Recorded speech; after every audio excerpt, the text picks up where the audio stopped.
Hello students, excellent exam में मैं वीरेंद्र आप सभी का फिर से स्वागत करता हूं।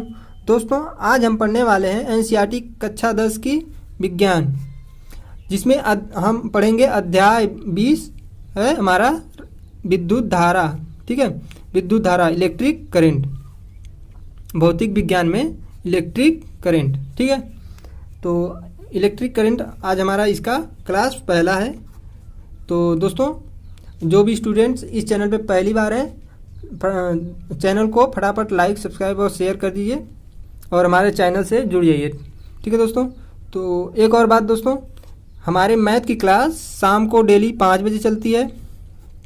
ठीक है, और साइंस की 6 बजे। ठीक है, तो हमारे चैनल से जुड़ जाइए। तो दोस्तों चलिए क्लास को स्टार्ट करते हैं। सबसे पहले दोस्तों, हमें इस चैप्टर में क्या क्या पढ़ना है, आइए डिस्कस कर लेते हैं। इस चैप्टर में हमें क्या क्या पढ़ना है। तो हमें पढ़ना है विद्युत आवेश। ठीक है, विद्युत आवेश, विद्युत धारा और विद्युत विभव। ठीक है, अगला है विद्युत विभवांतर पढ़ना है। ठीक है, फिर हमें पढ़ना है विद्युत परिपथ तथा विद्युत परिपथ आरेख। ठीक है, विद्युत प्रतिरोध, ओम का नियम पढ़ना है, प्रतिरोध का संयोजन। ठीक है, इतना हमें पढ़ना है। तो दोस्तों इतना हमें इस चैप्टर में पढ़ना है, ध्यान दीजिए। ठीक है, जिसमें हमें सबसे पहले विद्युत आवेश पढ़ेंगे। ठीक है, तो आज हम डिस्कस करते हैं विद्युत आवेश के बारे में। तो आइए सबसे पहले पढ़ते हैं हम विद्युत आवेश। तो चलिए स्टार्ट करते हैं। तो दोस्तों विद्युत आवेश, ठीक है, विद्युत आवेश होता क्या है? Electric charge. ठीक है, इलेक्ट्रिक चार्ज होता क्या है, सबसे पहले इसको जान लें। प्रत्येक पदार्थ, मैटर जो होता है, पदार्थ को मैटर बोलते हैं। ठीक है, मैटर, प्रत्येक पदार्थ परमाणुओं किससे मिलकर बना होता है? इलेक्ट्रॉन, प्रोटॉन तथा न्यूट्रॉन से। ठीक है, इलेक्ट्रॉन, प्रोटॉन तथा न्यूट्रॉन से मिलकर बना होता है। सभी पदार्थ किससे मिलकर बने होते हैं? इलेक्ट्रॉन, प्रोटॉन तथा न्यूट्रॉन से। जबकि पदार्थ की उपस्थिति, इलेक्ट्रॉनों की संख्या में कमी, जब किसी पदार्थ में, ठीक है, जब किसी पदार्थ में इलेक्ट्रॉनों की कमी या वृद्धि हो जाती है तो उस पर एक चार्ज आ जाता है। ठीक है, ठीक है दोस्तों, तो अगर किसी पदार्थ में इलेक्ट्रॉनों की संख्या में कमी या वृद्धि हो जाती है तो उसमें एक विद्युत चुम्बकीय तथा विद्युत प्रभाव उत्पन्न हो जाता है। ठीक है, तो यह गुण क्या कहलाता है? विद्युत आवेश। क्या कहलाता है? विद्युत आवेश। इतनी बात समझ में आ रही दोस्तों कि विद्युत आवेश किसे कहते हैं? कोई भी पदार्थ होगा उसमें इलेक्ट्रॉन, प्रोटॉन तथा न्यूट्रॉन होते हैं, ये सभी जानते हैं। अगर उस पदार्थ में इलेक्ट्रॉन की अगर अधिकता हो गई या कमी हो गई, इलेक्ट्रॉन की वृद्धि हो गई या तो कमी हो गई, तो उसमें एक प्रकार का गुण उत्पन्न हो जाता है। ठीक है, जिसके कारण उसमें विद्युत तथा चुंबकीय प्रभाव उत्पन्न हो जाते हैं। तो यह गुण क्या कहलाता है? विद्युत आवेश। क्या कहलाता है? विद्युत आवेश। ठीक है, विद्युत आवेश क्या होता है, जान गए हम। तो आइए उसको हम, तो दोस्तों ये तो हुआ हमारा लैंग्वेज भाषा। ठीक है, लैंग्वेज अपने तरीके से किस तरह हम व्यक्त करेंगे विद्युत आवेश को। तो आइए हम इसे किताबी भाषा में कैसे विद्युत आवेश को व्यक्त किया जाता है उसको जान लेते हैं। ठीक है, तो आइए उसको भी देख लेते हैं। तो दोस्तों विद्युत आवेश को हम फिजिक्स की भाषा में कैसे व्यक्त करेंगे? किसी पदार्थ का वह गुण जिसके कारण उसमें विद्युत चुंबकीय प्रभाव उत्पन्न हो जाता है। ठीक है, किसी पदार्थ का वह गुण जिसके कारण उसमें विद्युत तथा चुंबकीय प्रभाव उत्पन्न हो जाता है, क्या कहलाता है? विद्युत आवेश कहलाता है। ठीक है, ये हमारा फिजिक्स की भाषा में डिफिनेशन हो गया विद्युत आवेश का। ठीक है, विद्युत आवेश को हम किससे डिनोट करते हैं? इसे हम Q से प्रदर्शित करते हैं। ठीक है, किससे प्रदर्शित करते हैं? Q से। ठीक है, इतनी बात समझ में आ रही। इसका मात्रक क्या होता है? कूलाम। मात्रक क्या होता है? कूलाम। ठीक है दोस्तों, यह बात समझ में आ रही। यह एक अदिश राशि भी है, ठीक है, अदिश राशि जिसमें दिशा और परिमाण नहीं होता है वह अदिश राशि कहलाती है। ये तो बात सभी जानते हैं कि अदिश राशि क्या कहलाती है। तो हमारा यह आवेश क्या है? एक अदिश राशि। यह एक अदिश राशि है। ठीक है दोस्तों, क्या है? अदिश राशि है। ठीक है, तो इसका फार्मूला क्या होगा दोस्तों? ध्यान से देखिए, फार्मूला होगा हमारा Q इक्वल टू, ठीक है, Q equal to N into e. ठीक है, जहाँ पे हमारा Q क्या है? विद्युत आवेश। ठीक है, और N क्या है? हमारा पदार्थ में इलेक्ट्रॉनों की संख्या। ठीक है दोस्तों, और E इलेक्ट्रॉन है, मतलब आवेश है। ठीक है, E क्या है? इलेक्ट्रॉनों पर आवेश। यह बात समझ में आ रही दोस्तों। तो जहाँ पे लिख सकते हैं, जहाँ N हमारा क्या है? N पदार्थ में क्या है? पदार्थ में इलेक्ट्रॉनों की संख्या। पदार्थ में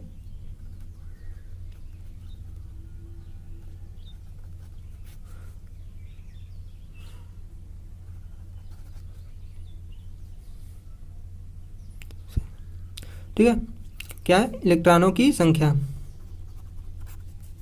इतनी बात समझ में आ रही कि N हमारा क्या है? ये हमारा फार्मूला है। ठीक है, ये इस पे बहुत से सवाल आते हैं, इसको ध्यान में रखिएगा। ठीक है, इसको याद रख लीजिएगा। तो N हमारा क्या है? पदार्थ में इलेक्ट्रॉनों की संख्या हो गई, और E हमारा क्या है?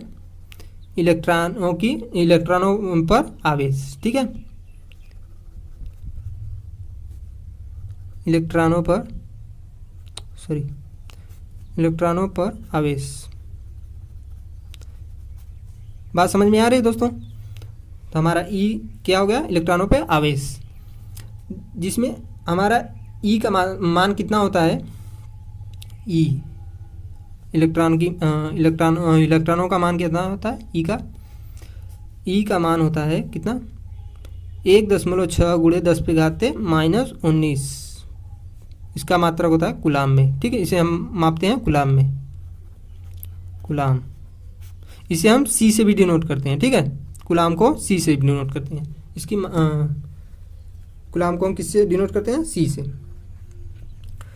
ठीक है दोस्तों, इतनी बात समझ में आ रही है कि विद्युत, अब जान गए हम कि विद्युत आवेश क्या होता है, इसका मात्रक क्या होता है, यह एक अदिश राशि है। ठीक है, तो इसका फार्मूला बना हमारा Q equal to N into ई।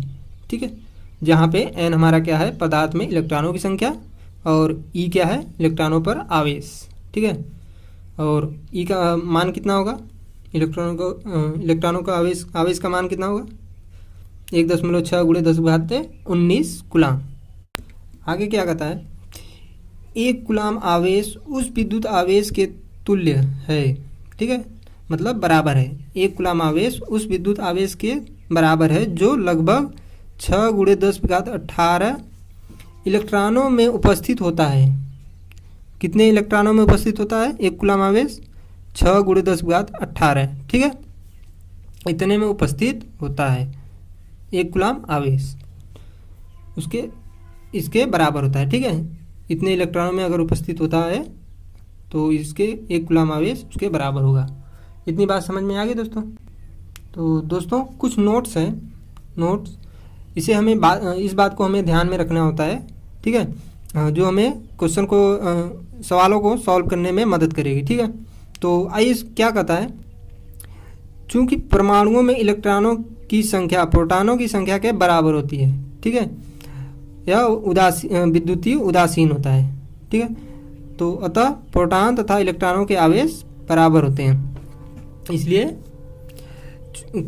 चूंकि परमाणुओं में इलेक्ट्रॉनों तथा प्रोटॉनों की संख्या क्या होती है? बराबर होती है, इसलिए प्रोटॉनों का आवेश, जो प्रोटॉन पे आवेश होगा वही आवेश इलेक्ट्रॉन पर भी होगा, ठीक है, दोनों आपस में इक्वल होंगे, ठीक है दोस्तों।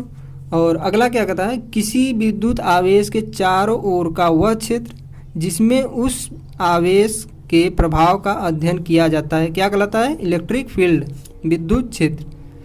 किसी आवेश के चारों ओर, मान लीजिए कोई आवेश है, ठीक है, इसके चारों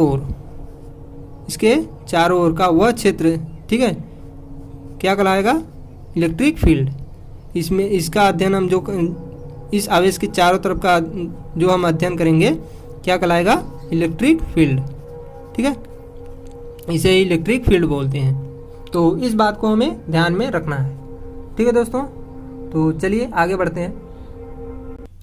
तो दोस्तों आगे है धन आवेश, पॉजिटिव चार्ज। पॉजिटिव चार्ज क्या होते हैं, धन आवेश क्या होते हैं, किसी पदार्थ पर इलेक्ट्रॉनों की कमी के कारण, ठीक है, किसी पदार्थ पर अगर इलेक्ट्रॉनों की कमी हो जाती है तो उससे उत्पन्न जो होता है वह धनावेशित होता है। वैसे भी आप जानते हैं कि कोई भी पदार्थ अगर एक इलेक्ट्रॉन दूसरे को दे देता है तो वह एक धनी हो जाता है, ठीक है, उस पर पॉजिटिव चार्ज आ जाता है। तो वही कह रहा है किसी पदार्थ पर इलेक्ट्रॉनों की अगर कमी हो गई, मतलब वो इलेक्ट्रॉन एक दूसरे को दे दिया तो वह क्या हो जाएगा, पॉजिटिव चार्ज हो जाएगा, उस पर क्या आ जाएगा, पॉजिटिव चार्ज, ठीक है। तो यह एक धन आवेशित होता है। मान लीजिए कोई क्यू है, इसमें से एक इलेक्ट्रॉन किसी और को दे दिया, इधर मान लीजिए दूसरा क्यू है, ठीक है, तो यहाँ से एक इलेक्ट्रॉन अपना दे दिया इसको, तो यह लिया यानी ग्रहण किया, तो ये ऋणी हो गया और ये पॉजिटिव हो गया। तो वही कह रहा है कि अगर किसी पदार्थ पर इलेक्ट्रॉनों की अगर कमी हो गई, मतलब यहाँ से एक इलेक्ट्रॉन यह दे दिया दूसरे को, तो इसमें कमी हो जाएगी, तो यह क्या हो जाएगा, पॉजिटिव हो जाएगा, तो यह धनावेशित हो जाता है, ठीक है। यह बात समझ में आई दोस्तों कि